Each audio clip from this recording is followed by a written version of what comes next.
Reciban un fraternal saludo. Soy John Kendrick Beltrán y en nombre de todo el equipo de la Gerencia de Educación y Deportes, encabezados por el señor Christopher Cesevich Arriaga, hacemos llegar nuestras más sentidas palabras de felicitaciones a todas las mujeres al celebrarse hoy su Día Internacional. Como parte de la programación de actividades que la Municipalidad Metropolitana de Lima ha organizado para conmemorar el Día Internacional de la Mujer, es un honor para nosotros presentarles la conferencia titulada Mujeres Emprendedoras, Voces de Migrantes Venezolanas en el Perú, a cargo de la doctora Yixa Delgado de Vita, quien gentilmente ha aceptado nuestra invitación a ser oradora en esta fecha tan importante y tan especial. Invito a Pablo Torres Cañizales para que haga la presentación de nuestra conferencista. Muchas gracias, John. Es un gusto saludarles hoy en esta fecha tan especial. Felicitaciones a todas las mujeres al celebrarse hoy su Día Internacional. Me corresponde el placer y el honor de presentar a nuestra conferencista, que es una mujer digna de admirar por su calidad humana y profesional. Se trata de la doctora Yixa Delgado de Vita. La doctora Yixa Delgado de Vita es doctora en educación, investigadora en humanidades y ciencias sociales, docente de pre y posgrado, participante en diversas actividades culturales y académicas, ganadora del Premio Nacional de Ensayo por el Instituto de Defensa Legal del Perú, Unión Europea y la Sociedad Alemana de Cooperación Internacional. Actualmente, postdoctorado en Filosofía e Investigación y diplomado en Gestión de la Diversidad y Derechos Humanos. Es profesora de la Facultad de Educación de la Pontificia Universidad Católica del Perú, docente de investigación educativa de la Maestría en Gestión de la Educación en la Universidad San Ignacio de Loyola, docente de seminario de tesis de la Universidad Científica del Sur, docente de seminario de investigación del doctorado de la Universidad César Vallejo, docente de investigación científica en la Universidad Nacional Mayor de San Marcos y docente de conocimiento científico y redacción de la Universidad de Ciencias y Humanidades. Bienvenida, doctora Yixa Delgado de Vita. Muchas felicidades en su día. Muchas gracias, de verdad, de todo corazón. Estoy muy agradecida de poder estar acá en una fecha tan importante para nosotras, porque, bueno, se conmemoran, ¿no?, las luchas de muchas mujeres que murieron, ¿no?, para lograr grandes beneficios que ahora podemos disfrutar, ¿no?, de muchas libertades, muchas condiciones laborales que las mujeres podemos disfrutar, mujeres y niños, ¿no? Entonces, es una gran oportunidad y estoy muy agradecida. Felicito el espacio. Así que la Municipalidad de Lima está proyectando un trabajo maravilloso, creando espacios de conocimiento, de reflexión y sobre todo que con miras hacia una ciudadanía plena, que es lo que todos aspiramos.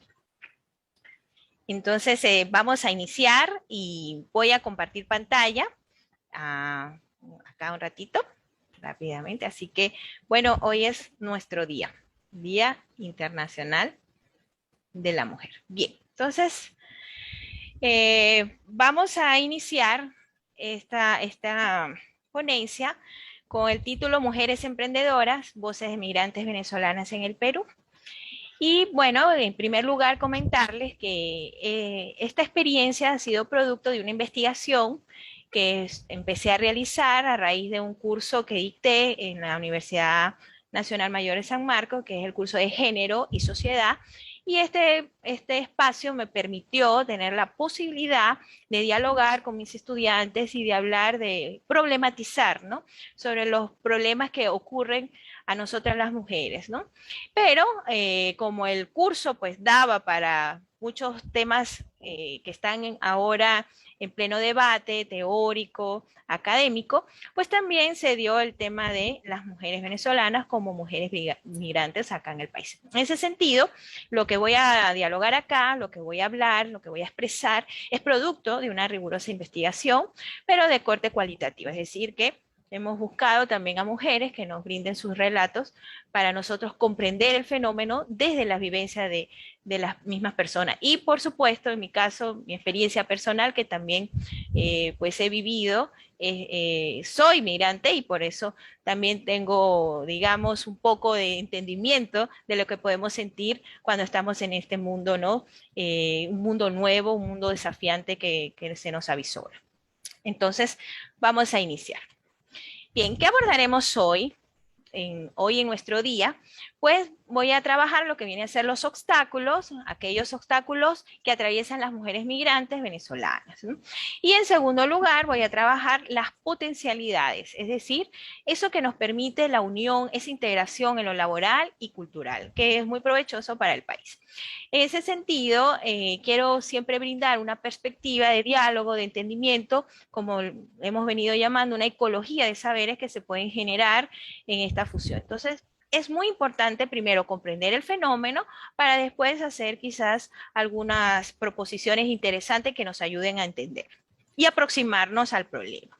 Entonces, la migración venezolana, pues para nadie ya es un secreto, sabemos la situación que ha vivido Venezuela y el desplazamiento forzado de muchas personas que se han ido del país buscando mejores opciones, ¿no? Todos buscamos eso, mejores opciones en la calidad de vida para los hijos, para las familias en general, ¿no?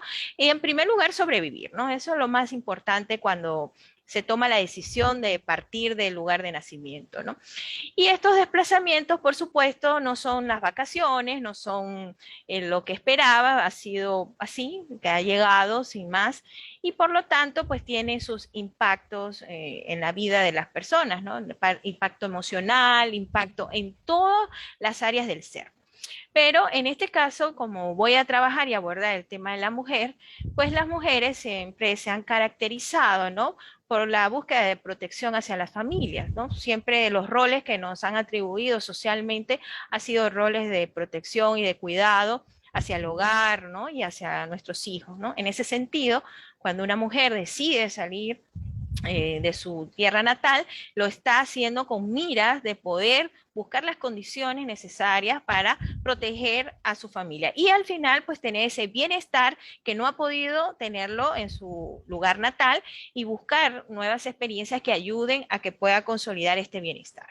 Entonces es muy importante entender acá en este punto que la migración forzada es muy distinta de una migración que se deba a oportunidades laborales o porque de repente quiero vivir una experiencia distinta en otro país, que también es muy válido. Entonces, al ser forzada, pues no es nada agradable y se tiene que ver y entender como una especie de trayecto.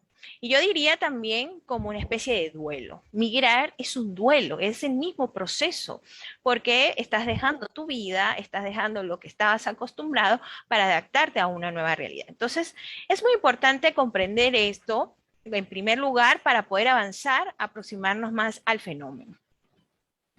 Bien, y en primer lugar, he decidido trabajar con el tema de género porque al hacer esta, digamos, esta mirada, pues va a ser muy determinante en comprender la experiencia de la migración.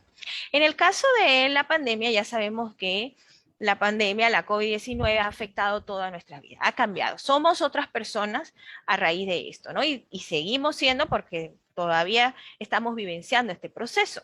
Ahora, el tema económico ha sido afectado tanto en hombres como mujeres. Sin embargo, los estudios que se han venido haciendo, por ejemplo, en el caso de CEPAL, como ustedes pueden apreciar en la pantalla, en la parte superior, en este cuaderno número 9, se habla sobre la autonomía económica de las mujeres en la recuperación sostenible y con igualdad.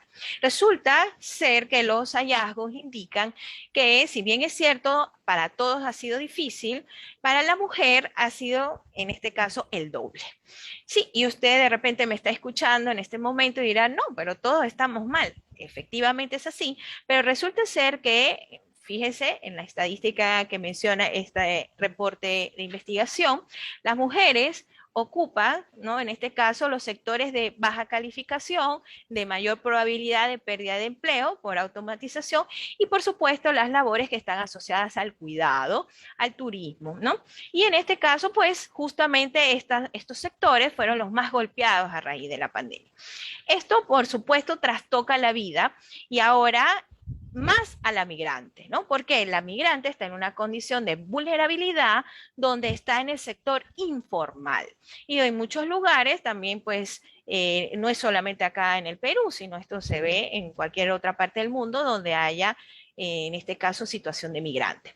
En ese sentido, las mujeres pues han sido golpeadas, todos lo que viene a ser los sectores de la economía del cuidado ha sido afectado.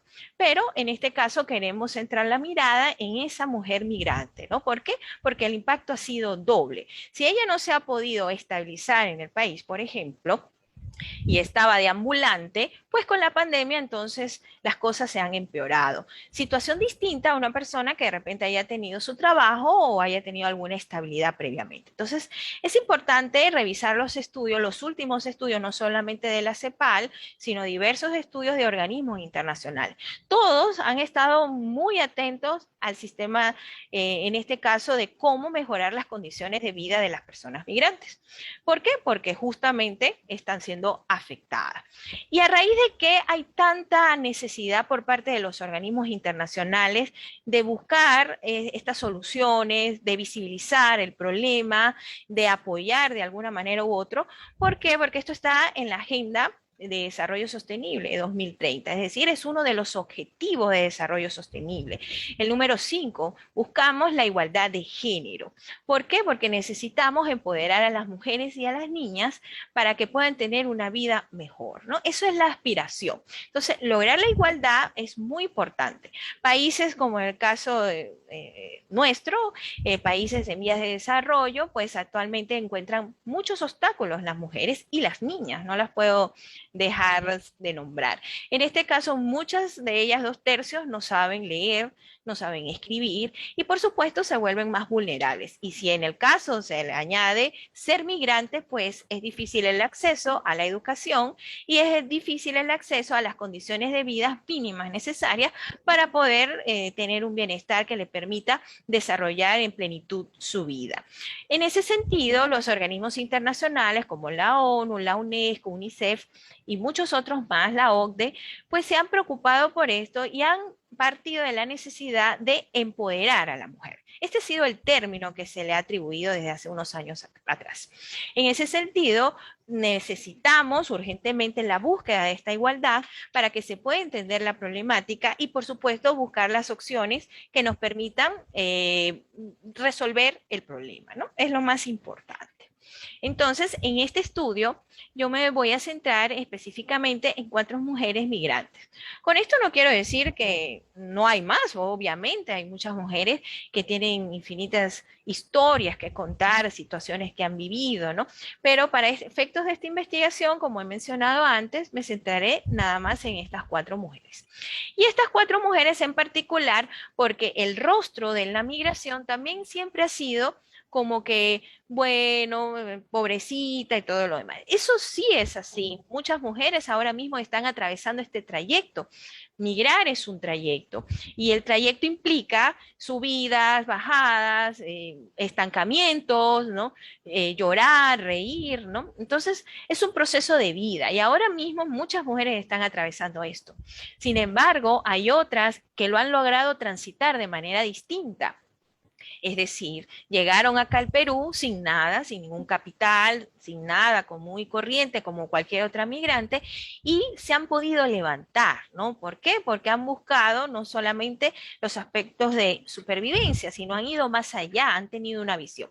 En ese caso, mi interés ha sido en eso, en buscar en estas mujeres qué ha sido lo que ellas han logrado y cómo lo han logrado, ¿no? Estoy hablando de mujeres emprendedoras, de mujeres que han decidido tener su propio negocio, pero en compañía de otras. Entonces, la idea es ver cómo lo lograron y por qué unas sí y otras no. Entonces, hay que abordar el fenómeno desde diversas perspectivas, no solamente desde lo teórico, sino también desde lo vivencial. Es decir, que las propias mujeres hablen y se expresen y digan qué ha sido lo que les ha ayudado, pero también cuáles han sido los principales obstáculos que han atravesado en este trayecto. Entonces, aquí voy a empezar a mostrar algunas carátulas de diversos estudios internacionales que se vienen haciendo donde abordan la problemática. Y uno de los primeros estudios es el de PNUD, donde habla sobre la mujer refugiada, la mujer migrante de Venezuela, pero que está en diversos países como Colombia, Ecuador y Perú. ¿Qué sucede y por qué es tan importante? Si ya de por sí ser mujer implica una cierta vulnerabilidad en estas brechas de género, entonces imagínense ustedes ser mujer y ser migrante. Entonces empieza a necesitarse la reflexión de ciertas interseccionalidades, ¿no? De género y de nacionalidad y de situación migratoria. Entonces, acá este estudio demuestra que las mujeres migrantes pues se constituyen principalmente como jefas de hogar, proveedoras y la que mantienen la unidad familiar, porque muchas de ellas han venido solas, pero también otras han venido con sus familias. En ese sentido, tienen que buscar la manera de sobrevivir y de levantarse, ¿no? Entonces, muchas son jefes de hogar, vamos a decir así, las jefas, las que llevan las riendas de un hogar. ¿Cómo lo hacen? ¿Cómo pueden levantarse? ¿Qué condiciones tienen y qué obstáculos es lo que nos interesa en esta investigación? Para esto es muy importante, en primer lugar, entender qué es el empoderamiento femenino. Hace ratito lo mencionaba, para que las mujeres puedan vivir en plenitud y puedan desarrollarse y estar, digamos, completamente en ciudadanía, necesitan empoderarse. ¿Qué es el empoderamiento? Bueno, es un proceso de poder en el ámbito individual y colectivo, que no solamente se trata de que yo me puedo empoderar de manera individual, yo soy esto o yo soy aquello, no, sino que también eso se puede ver reflejado a nivel colectivo. Es decir, es la capacidad de actuar y de poder tomar decisiones sobre la vida y sobre la sociedad o el entorno que le rodea. ¿Y por qué hablamos de este término para esta situación? Porque muchas de estas mujeres pues no tienen la posibilidad de decidir sobre sus propias vidas. Ni siquiera eso, ¿no? Entonces, ni siquiera pueden decidir sobre qué va a estudiar sus hijos, qué va a comer el día de mañana, qué voy a hacer para el día de mañana. No hay la posibilidad. Por eso es necesario que toda mujer tenga independencia y tenga la posibilidad de desarrollarse. ¿A través de qué? De ese poder. Poder de. Por eso lo he subrayado acá o lo he resaltado, el poder de, ¿qué significa esto, no? La toma de decisiones y hacer actividades, por supuesto, de valor social, es decir, aportar en el entorno donde se está, en este caso, desarrollando. Entonces, no solamente será saber hacer, ¿no? Ni saber tener, sino también es la posibilidad de ser. Y cuando hablo de ser, estoy hablando de la parte subjetiva, esa parte del ser humano que es tan importante, la parte psicológica, que nos ayuda también a completarnos como seres pensantes, pero también seres que sentimos, ¿no? Lo que nos pasa o en el entorno familiar inmediato, ¿no? Entonces, ¿cuáles son los principales elementos que necesitamos para el empoderamiento? Nosotros vamos a considerar diversos, pero me he centrado en dos en particular, porque cuando una mujer es capaz de influir y proponer cambios para ella, para su entorno, es porque ha pasado o atravesado estos dos elementos importantes. ¿Cuáles son? Uno, la autonomía económica. ¿Sí? Cuando las mujeres tienen posibilidad de decidir sobre el dinero, es decir, sobre lo que entra a casa y poder tomar esas decisiones, las mujeres se empoderan. Y la dimensión personal, cuando estas mujeres ya asumen esta situación de autonomía e independencia económica, pues también entonces empieza a vivir un proceso de confianza en sí misma, ¿no? Necesidad de emprender otros caminos que ayuden a mejorar siempre las condiciones de su familia. Entonces, para que haya un verdadero empoderamiento, primero tiene que partir de la autonomía económica. Y aquí me voy a detener un poco porque siempre este tema del empoderamiento se le ha visto desde una perspectiva nada más psicológica. Es decir, es la mujer que es líder, es la mujer que se puede autorregular, que pueda gestionar sus emociones, que puede influir en los demás. Es cierto, pero esto no puede venir si es que previamente no ha sucedido un proceso. ¿Y cuál es este proceso? Justamente la capacidad de decidir sobre su vida.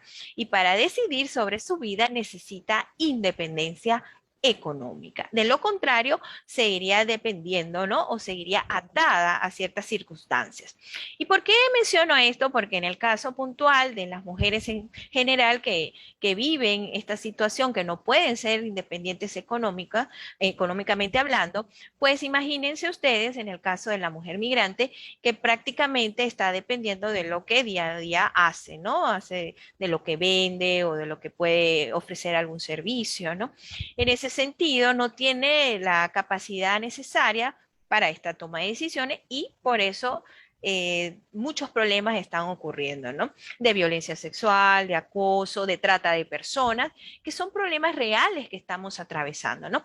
Y que las ONG y distintos organismos que ya he mencionado son los que han estado visibilizando y se han ocupado por esta situación.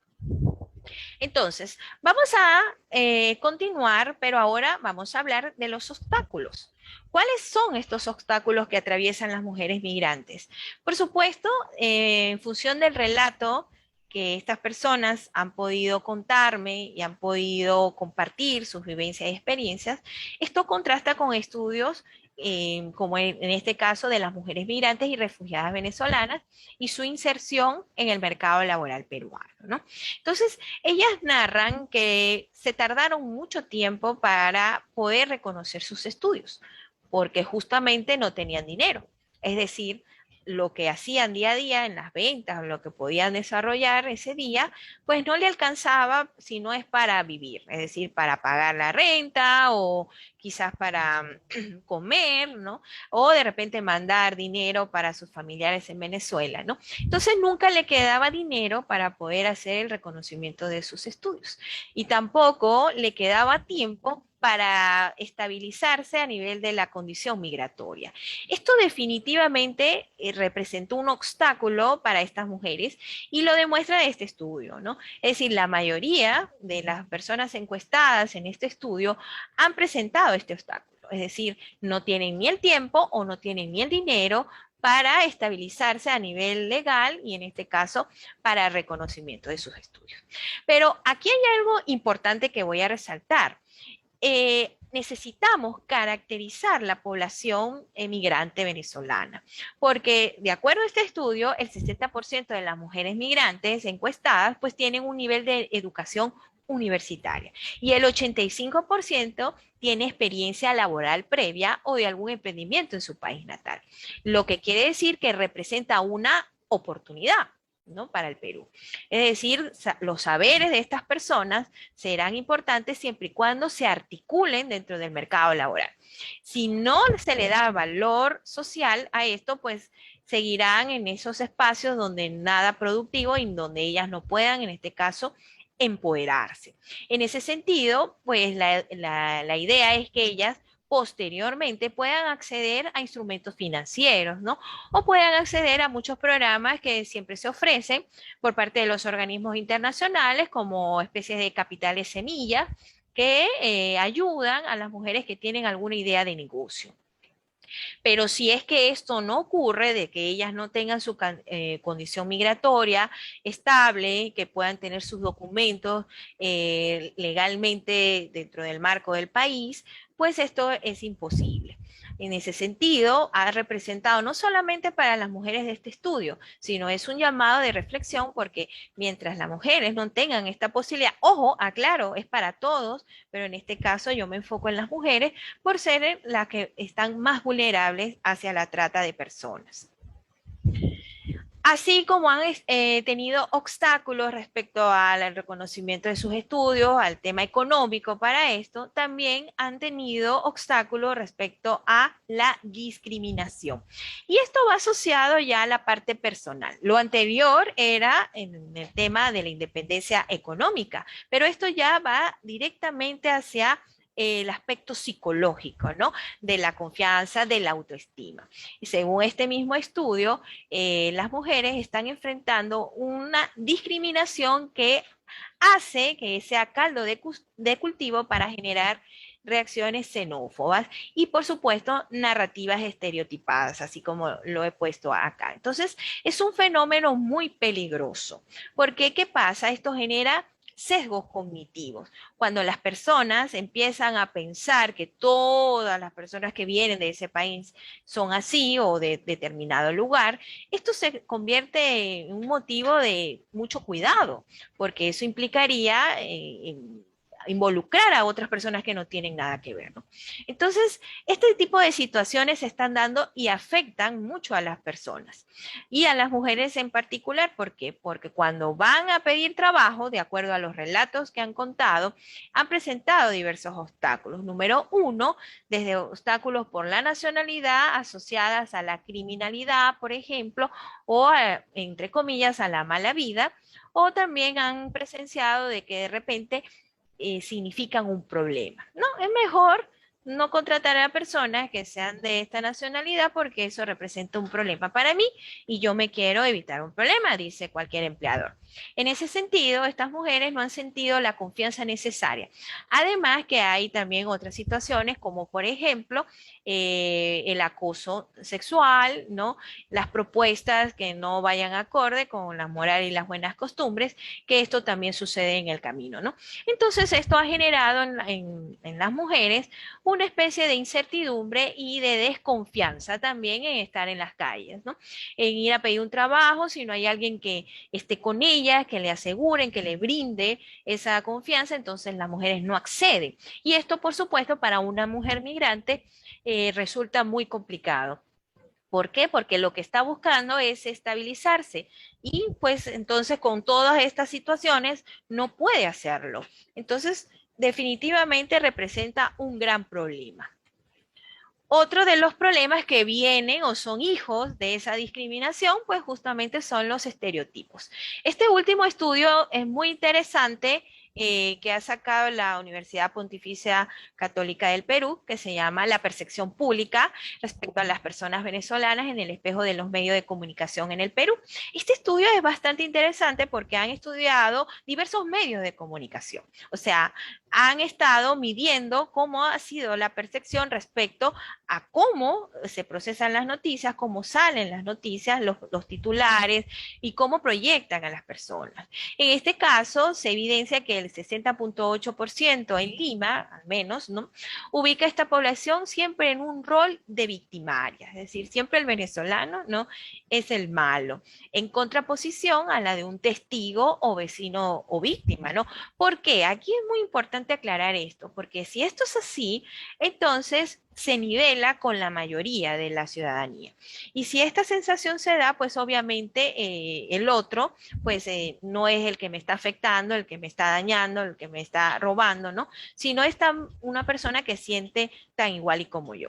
Entonces, quiero también aclarar que no estoy culpando en sí a los medios de comunicación y el estudio tampoco lo proyecta de esa manera, pero los medios en este caso funcionan como una especie de caja de resonancia frente al fenómeno. Es decir, no son los culpables, pero dan cierto, digamos, cuestiones que ayudan a que eso se mantenga, este estereotipo. Y por supuesto, esto afecta directamente a la imagen de las mujeres, ¿no? Por supuesto que a todos en general, pero en el caso de la mujer se siembra o se instala en el imaginario este estereotipo, como la mujer que está asociada a la criminalidad o a las malas costumbres, ¿no? Y por supuesto hay muchas mujeres que han migrado con ganas de salir adelante y de mantener a su familia y de luchar y de ser reconocidas por sus talentos, por sus estudios, por su experiencia, y no simplemente para que sean asociadas como una más, ¿no? porque otras han hecho eso. Entonces, este estudio es muy interesante porque aquí juega un papel fundamental los medios de comunicación ante esta problemática. Pero como no todo es malo, ¿no? Porque estos discursos maniqueos de bueno y malo, ¿no? No traen nada bueno. La vida tiene matices, ¿no es cierto?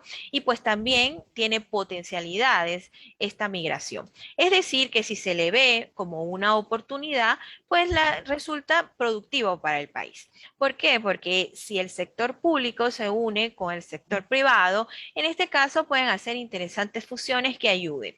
Pero para esto, primero hay que hacer un diagnóstico justamente de todas esas potencialidades que pueden tener dichas mujeres y que pueden aportar al mercado laboral peruano. Entonces, este estudio también revela que hay cuestiones positivas y negativas en cuanto a la percepción por parte de empleadores, ¿no? Este estudio titulado La xenofobia en la lucha contra la discriminación en el Perú. Los retos pendientes para contribuir a una agenda de integración desde el Poder Ejecutivo. La idea es que haya articulaciones desde las instancias encargadas de tomar decisiones a nivel público, ¿no? Eso sería lo ideal. Entonces, ¿cuáles son esas apreciaciones positivas y negativas? Bueno, en este caso, la encuesta recoge que los empleadores opinan que las mujeres que trabajan en el sector de servicio, pues son muy hábiles para los negocios, tienen buen manejo de las redes sociales, buen trato hacia los clientes y un buen cuidado personal, ¿no? Entonces, los empleadores de este estudio indican que les gusta trabajar con este tipo de mujeres porque han ayudado a sus negocios, ¿no? Incluso ha incrementado las ventas y por lo tanto han ganado nuevos clientes y eso ha ayudado mucho a su economía. Pero otros refieren que no les gusta trabajar con mujeres venezolanas porque representan la deshonestidad o de repente las asocia a la criminalidad. Obviamente, el estudio también profundiza en que estos comentarios de los empleadores provienen de sus experiencias propias, pero también de conocidas o de alguien cercano, de un vecino que vivió eso, por ejemplo, o simplemente de los medios de comunicación. Y este dato es importante porque no todos los empleadores que responden a este estudio lo vivieron, ¿no? Entonces, están más de lo que vivió otro, ¿no? De lo que de repente dijeron en el medio de comunicación y eso ha hecho que se guíe o tomen en cuenta estas decisiones, ¿no? En ese sentido, es muy importante enfocarnos en los aspectos positivos, ¿no? Si hay un 65% de mujeres que tienen estudios universitarios y que son hábiles en todo esto, y que no solamente esto, sino que hay evidencia que demuestra que han incrementado las ventas, que hay mayor receptividad y confianza en ese negocio, pues entonces representa una oportunidad en el sector laboral. Entonces, vamos a iniciar con uno de los primeros relatos que me han podido compartir. En este caso, esta persona inició trabajando en una floristería. Ella manifestaba que, o mejor dicho, estudió Derecho, sí, es abogada, pero que no puede ejercer en el Perú, ¿no? Es lo que ella comentó. En ese sentido, le buscó la posibilidad de trabajar bajo otras condiciones, de manera que le pudiera permitir sobrevivir, ¿no? En, ese, en esa búsqueda, ella consiguió trabajo en un mercado, en una floristería. La señora que la contrató en ese momento le asignó que se encargara del traslado y de la preparación de las flores, ¿no? Para vender estos arreglos florales. Lo más interesante del relato de ella es que ella empezó a observar cómo eran estos arreglos florales, ¿no? Y empezó a darse cuenta cómo la señora los preparaba. Y por supuesto, con el tiempo y la confianza, pues la señora le empezó a mostrar. Entonces, ¿qué sucedió? Ella dice o manifestó en su relato que le recordaba una actividad que ella realizaba de manualidades, ¿no? Y entonces le incorporó unos lazos a estos arreglos y otros toques con una bisutería particular a estos arreglos florales y resulta ser que empezaron a experimentar y a probar al vender este tipo de arreglo floral y resulta que gustó, ¿no? Entonces, ¿qué es lo fundamental de esto y donde yo quiero resaltar? que podemos crear modelos de negocio donde se pueda fusionar un producto nuevo, pero que salga de los saberes, tanto de la persona que vive en el país como de la persona migrante, ¿no? Entonces es una oportunidad, porque la idea no es crear rivalidades, sino la idea es buscar alianzas, ¿no? Entonces, buscarlo, ¿qué sabes hacer tú? ¿Qué sé hacer yo? Y buscar algo nuevo. Entonces, aquí podemos evidenciar que en esa fusión siempre hay algo distinto. Y eso distinto gusta y al final va generando todo un proceso de amalgama cultural, porque eso nuevo ya se instala como parte de la dinámica social en la que estamos nosotros viviendo, ¿no? Otro, el segundo relato, un ratito para colocar acá, hace referencia en este caso a, ella era profesional de la hospitalidad y la hotelería. Incluso ella comentaba que trabajó mucho tiempo brindando este servicio en muchos hoteles y a cadenas de hoteles importantes en Venezuela. Cuando inició la COVID-19, pues ella tenía un trabajo donde, lamentándolo mucho, lo perdió. Y por supuesto esto lo obligó a buscar opciones porque ya pues había que pagar el alquiler y había que comer, ¿no es cierto? Había una serie de necesidades que cubrir. En ese sentido, ella, como tenía la experiencia con su vecina, vamos a hacer algo, ¿no? ¿Qué hacemos, no? Bueno, vamos a dedicarnos a vender de repente queques y esto, ¿no? Y ahí empezaron, ¿no? Entonces empezaron vendiendo a través de las redes sociales y hacían por encargo. Aquí lo interesante de este relato es que ella dice que ella tenía una forma de hacer los queques y por supuesto su compañera tenía otra, pero se pusieron de acuerdo y dijeron, bueno, yo lo preparo de esta manera y tú lo preparas de esta. Entonces, vamos a hacerlo, vamos a llegar a un acuerdo y lo vamos a hacer de esta manera. Y en esa fusión, en ese acuerdo, es donde sale un nuevo producto. Y este nuevo producto ahora ella lo tiene, los tienen por redes sociales y han logrado sobrevivir, no solamente atendiendo sus necesidades básicas, sino que le ha permitido generar un emprendimiento interesante, ¿no? Entonces, esto ayuda no solamente a las mujeres, sino por supuesto a toda su familia, porque cuando una mujer tiene independencia económica y tiene autonomía en la toma de decisiones, ¿no? Pues entonces influye en el resto de su familia. Y entonces aquí hay otra función interesante, como las tantas que puede haber en todo el país, ¿no? En el caso de los relatos 3 y 4, estas personas, ellas son compañeras, también perdieron su trabajo. Ambas son profesionales de la administración de empresas y empezaron a identificar en qué rubro pudiesen especializarse o arriesgarse para tener un emprendimiento, ya que pues el tema del dinero era preocupante en un contexto tan difícil que atravesamos como la pandemia. En este caso, ellas escucharon que venía un programa, Capital Semilla, de una organización de los Estados Unidos y decidieron postular. ¿Qué le pedían para este programa? Que tuvieran un proyecto de emprendimiento. Ellas se atrevieron, lo escribieron y lo presentaron. Afortunadamente fueron seleccionadas para pasar a una serie de capacitaciones y estas capacitaciones le enseñaron a hacer un plan de negocios, a hacer sus presupuestos y todo lo que está en el mundo del emprendimiento. En ese momento terminaron de prepararse, de formarse y pudieron presentar ya un proyecto más sólido. Ellas vendían en este caso unos cuadros decorativos, pero también servían de portarretratos. En este caso, la organización le aprobó por tener una buena estructura de negocio y le aprobó su idea. ¿Qué pasó con esto? Bueno, le ayudaron, o mejor dicho, este capital le ayudó a comprar los implementos necesarios para poder mantener este negocio y ahora ellas actualmente viven en ferias que la municipalidad organiza y que ha creado estos espacios, por cierto, bastante interesantes que ayudan a intercambiar y sobre todo ayudan a visibilizar lo que están haciendo, ¿no? Entonces, digamos que este emprendimiento ayuda y aporta a la sociedad a través de becas e incentivos. Entonces, la idea es buscar y lograr tener un diagnóstico, datos que nos permitan llevarlos a información y esta información transformar transformarlo en conocimiento que permita las decisiones a nivel del sector público, a nivel de políticas públicas.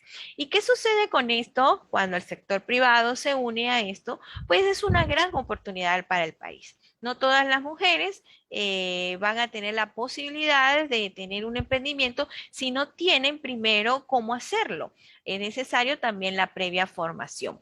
Pero para esto se requiere la confluencia de otras instancias. Entonces, la participación en el mercado laboral es un elemento clave para el bienestar general de las mujeres y, por supuesto, para su empoderamiento. Cuando hago referencia a estas fusiones de un nuevo producto, la idea es también ayudar a una mujer peruana, ¿no? Y una mujer migrante que se unan para que ambas puedan buscar ese emprendimiento que las ayude a generar bienestar a sus familias. En ese sentido, se puede crear diversos programas que beneficien a ambas nacionalidades, ¿no? ¿Con qué finalidad? Con una finalidad de proyectarse y de integrarse laboralmente y, por supuesto, culturalmente, porque es un tema de adaptación y de tiempo, pero se necesita ciertas iniciativas, ¿no? Que promuevan estas fusiones o estos emprendimientos, porque hay interesantes modelos de negocio que se pueden crear. Entonces, hay muchos más ejemplos. Aquí les estoy presentando en pantalla noticias de hace poco tiempo, del 2021, en noviembre específicamente, donde más de 1.000 migrantes venezolanos fueron reconocidos, o mejor dicho, les han habilitado profesionalmente en el Perú sus estudios, ¿no? O de cómo muchas mujeres cuentan también, por ejemplo, acá en la parte izquierda, pueden contar sus relatos de qué significa ser mujer y ser migrante en un tiempo de xenofobia, ¿no? De rechazo hacia cierta nacionalidad. Y por supuesto que conseguimos mujeres en el mercado, mujeres en los colegios, en empresas, en diversos espacios donde obviamente están trabajando para mantener a sus familias y mantener una vida digna. Es decir, que no todo es malo ni tampoco todo es bueno, ¿no? Hay que mirar la vida con matices, ¿no? Y para esto es importante hacer un diagnóstico de qué me aportas al país, porque es así, y en qué podemos nosotros darte las condiciones para que aportes al país. Entonces, lo primero es el empoderamiento, es decir, que la mujer tenga posibilidad de independencia económica. Hasta que esto no sucede, entonces la mujer va a seguir dependiente. Y si no es dependiente, póngale de su esposo, de sus familias, será dependiente del Estado, ¿no? Y la idea, en este caso, cuando un país recibe la migración de esta magnitud, pues tiene que buscar alternativas de soluciones que le permitan que eso tenga valor agregado y que tenga un valor social, lo que puede aportar el migrante, ¿no? En todo caso, ese es, digamos, lo que se aspira o lo que se debe aspirar. Y ya para cerrar, quiero mostrar esta foto que es de Kevin Corredor, un fotógrafo venezolano, quien participó en un concurso de sororidad, es decir, de cómo las mujeres pueden formar alianzas, ¿no? Para mejorar su calidad de vida sin competencia y sin necesidad de estas cuestiones maniqueas, ¿no? De bueno y malo, sino buscar ese punto de encuentro que les ayude a resolver sus problemas prioritarios como el sobrevivir, en darle la comida a sus hijos, en tener para pagar una renta, ¿no es cierto? Entonces él participa en este concurso y esta foto que ustedes pueden ver ahí simboliza, ¿no? La unión de dos chicas venezolanas con una mujer peruana. En ese sentido, a nivel semiótico, podemos darnos cuenta que es bastante impactante, ¿no? Cuando esto ocurre, cuando hay esa integración y esa verdadera fusión que queremos. Entonces, quiero cerrar este relato, ¿no? El compartir esta experiencia con ustedes, de esta investigación que estoy desarrollando, que la migración es un tema bastante complejo, ¿no? Porque es una condición donde se imbrican lo afectivo, el dolor, la pobreza, pero también es algo muy especial porque también hay sueños, hay esperanza, hay optimismo, hay la necesidad de superación. Entonces, así como estas mujeres lograron encontrar su camino, lograron un punto de encuentro y ahora estar bien posicionándose en un negocio, pues la idea es que muchas mujeres también puedan alcanzar esto, que muchas mujeres se puedan hacer alianzas y puedan ayudarse a sobrevivir y por supuesto a buscar ese bienestar. Con esto estamos construyendo una sociedad sostenible, es decir, estamos apuntando hacia ese objetivo número 5 de igualdad de género y por supuesto apuntamos a la sostenibilidad. ¿Por qué? Porque lo que hemos vivido es un caso excepcional, es decir, la gran cantidad de migrantes venezolanos que están en el Perú significa algo nuevo, ¿no? Y por lo tanto, primero resulta extraño, pero también debe ser visto como un punto de encuentro y como un punto de posibilidad de hacer grandes cosas, ¿no? ¿Por qué? Porque hay talento, hay ganas, hay los estudios, la preparación, y lo lindo sería crear una especie de ecología de saberes, como dijo al principio, y entonces ahí poder generar nuevas ideas de negocio que les ayude a mantenerse a estas mujeres, ¿no? Entonces, mi reflexión va dirigida ahí y la idea es que hoy que estamos conmemorando este Día Internacional de la Mujer, un día de luchas, un día digamos, de necesidad de empoderamiento que vivieron estas mujeres, pues también es un día para recordar estas grandes luchas y poder nosotros también apoyarnos en ellas y tener ese espíritu y esas ganas de salir adelante, pero siempre pensando en este valor de la sororidad. Es muy importante que las mujeres busquen alianzas, apoyos para que puedan superar sus crisis y puedan salir adelante, ¿no? No se olviden que, pues, hoy estamos pasando un momento difícil, pero si las personas buscan esta estabilidad, pues más adelante estarían bien aportando a la sociedad, que es lo que todos queremos, ¿no? Entonces, hoy en nuestro día, pues felicitar a cada una de las mujeres que día a día luchan y hacen posible llegar el pan a sus hogares y que cada día están trabajando duro en las diversas actividades productivas del país y que se esfuerzan, ¿no? Por brindar una posibilidad mejor a sus hijos, a sus familias, ¿no? Entonces, la idea es que no seamos vistas ya como algo opuesto, contrario o irreconciliable, ¿no? Sino siempre es la búsqueda del sentido que nos une, ¿no? Entonces, por ahí va mi mensaje y agradezco muchísimo este espacio que me ha permitido compartir esta experiencia, ¿no? Así que gracias, John, gracias, Pablo, y de verdad que muy conmovida por todo esto en este día. Muchas gracias.